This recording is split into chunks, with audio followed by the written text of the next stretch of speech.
નમસ્તે વિદ્યાર્થી મિત્રો, જો તમે ધોરણ 10 ની પરીક્ષાની તૈયારી કરતા હો કે પછી સરકારી નોકરી માટેની તૈયારી કરતા હોય, તમને સૌથી વધુ તકલીફ પડે કે ભાઈ બે અંકની સંખ્યાનો વર્ગ શોધવામાં, અને જો કદાચ બે અંકની સંખ્યાનો વર્ગ શોધતા આવડતો પણ હોય તો તકલીફ શેમાં પડે કે ભાઈ સર સમય વધારે લાગે છે, તો સમય પણ ઓછો જાય, ઝડપી ગણતરી થાય તેવી આપણે ટ્રીક લઈને આવ્યા છીએ.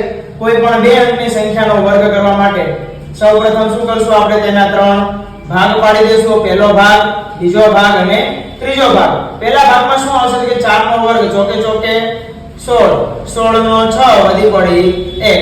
હવે બીજા ભાગમાં ગુણાકાર 1 ચોક 4, 4 દુ 8, 8 ને વધી 1 હતી એટલે 8 ને 1 9, 1 નો વર્ગ 1. તો આનો જવાબ થશે 196.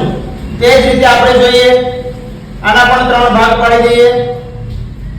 તો કે ભાઈ ચલો પહેલો ભાગ, બીજો ભાગ અને ત્રીજો ભાગ. 2 નો વર્ગ 4, 8 દુ 16, 16 દુ 32 નો બગડો વધી પડી 3, 88 64, 64 ને 3 67. તો આનો જવાબ આવે 6724.